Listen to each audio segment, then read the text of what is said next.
اور وہیں پر اللہ کے رسول صلی اللہ علیہ وسلم نے ارشاد فرمایا کہ جسم میں ایک حصہ ہے، اگر وہ خراب ہوا تو پورا جسم خراب ہو جاتا ہے۔ اور رسول اللہ صلی اللہ علیہ وسلم نے فرمایا کہ وہ دل ہے، وہ قرآن کا جلسہ ہے، اور قرآن کریم اللہ کا کلام ہے، اور قرآن کریم چیلنج کر رہا ہے تمام انسانیت کو، بلکہ یہ کہہ رہا ہے، اللہ قرآن میں فرما رہا ہے کہ تمام انس اور جنس مل کر اس طرح کی قرآن بنا کر لے کر آؤ۔ بلکہ آگے جا کر علماء کرام نے لکھا کہ قرآن کریم اس بات کا چیلنج کر رہا ہے کہ اگر تم سچے ہو تو سورہ طور میں اللہ فرما رہا ہے کہ تم اس طرح کی ایک آیات بنا کر لاؤ۔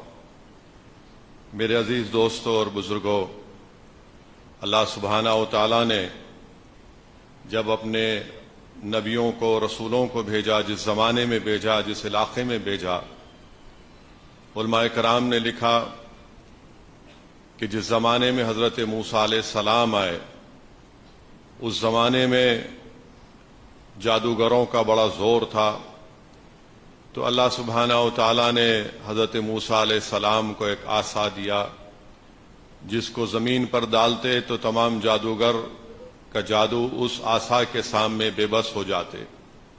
اللہ نے ان کو ایک معجزہ دیا حضرت موسیٰ علیہ السلام کو۔ جس زمانے میں حضرت عیسیٰ علیہ السلام آئے، وہ فن طب کے عروج کا زمانہ تھا۔ جس نابینا کے آنکھوں پر حضرت عیسیٰ علیہ السلام اپنا ہاتھ پھیر دیتے، اس کے آنکھوں میں بینائی آ جاتی۔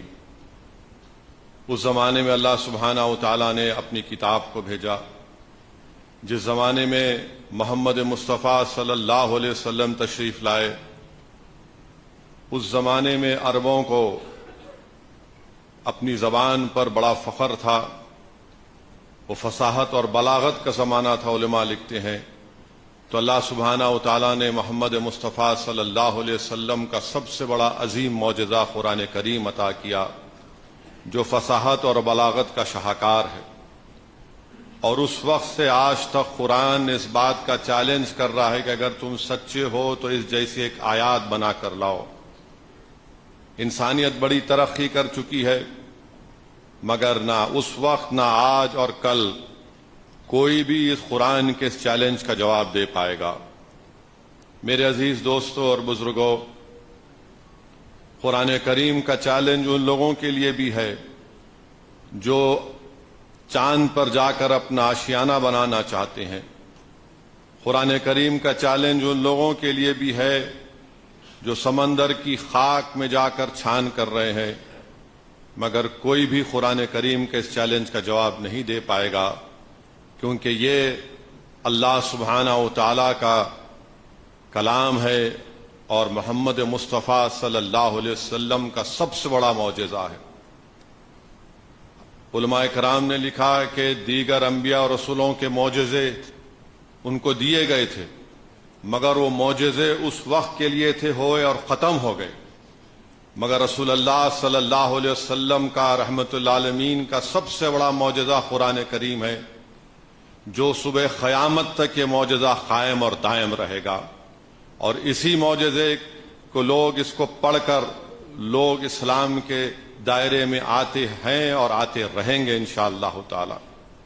میرے عزیز دوستوں اور بزرگوں، قرآن کریم ایک عظیم المرتبہ کتاب ہے۔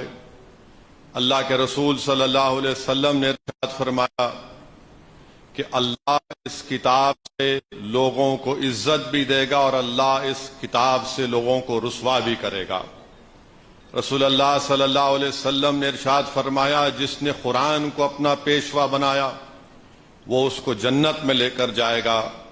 جس نے قرآن کو اپنا پیشوا بنایا، اللہ اس کو اپنا محبوب بنا دے گا، اور ساری کائنات میں اللہ یہ کہے گا کہ یہ میرا محبوب بندہ ہے۔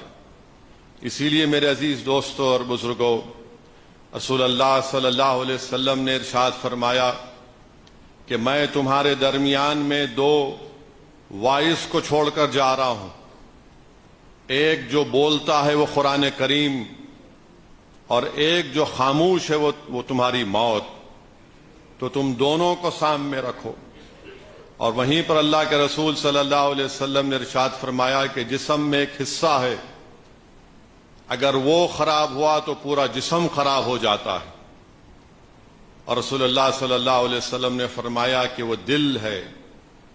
آقا دو عالم صلی اللہ علیہ وسلم نے ارشاد فرمایا کہ جس طرح لوہے کو زنگ لگتا ہے اسی طرح دل بھی خراب ہوتا ہے، تو کیسے اس کا علاج، روحانی علاج یہ بتایا گیا کہ قرآن کریم کی تلاوت کرنا اور کثرت سے موت کو یاد کرنا۔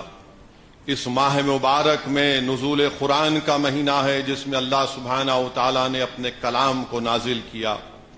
اسی لیے حدیث شریف میں آیا کہ محمد مصطفیٰ صلی اللہ علیہ وسلم نے یہ ارشاد فرمایا کہ حشر کے دن، یوم القیامہ کے دن، روزہ اللہ سے کہے گا کہ یا اللہ میں نے اس کو دن بھر بھوکا رکھا، تو اس سے راضی ہو جا۔ پھر قرآن اس شخص کے بارے میں کہے گا کہ یا اللہ میں نے اس کو رات بھر اپنے بستر سے دور رکھا، تو اس سے راضی ہو جا۔ تو روزہ اور قرآن اپنے پڑھنے والے کے لیے اور روزدار کے لیے شفاعت کریں گے۔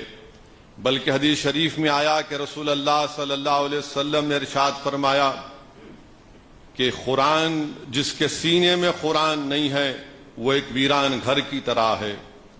رسول اللہ صلی اللہ علیہ وسلم نے ارشاد فرمایا کہ اپنے سینوں میں قرآن کو رکھو، کیونکہ جس کے سینے میں قرآن ہوتا اس کو جہنم کی آگ نہیں چھوتی ہے۔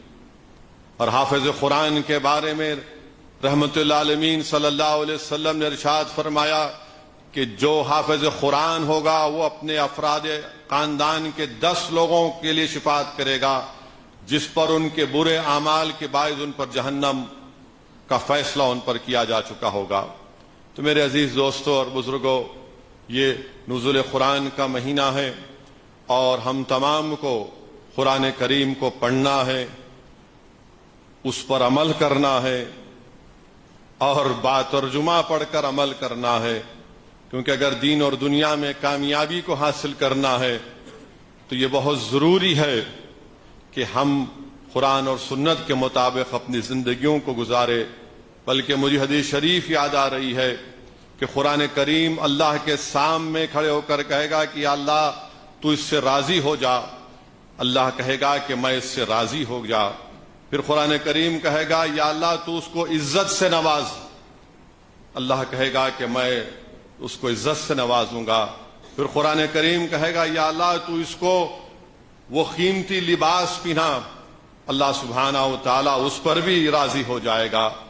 پھر قرآن کہے گا یا اللہ اب تو اپنے فضل سے اس پر اور اپنے انعامات اور اکرامات سے نواز دے۔ تو میرے عزیز دوستوں اور بزرگوں، قرآن کریم کو پڑھنا ہے، عمل کرنا ہے، اور تبھی ہم جا کر اپنے گھر کے ماحول کو اور معاشرے کے ماحول کو اچھا رکھ پائیں گے۔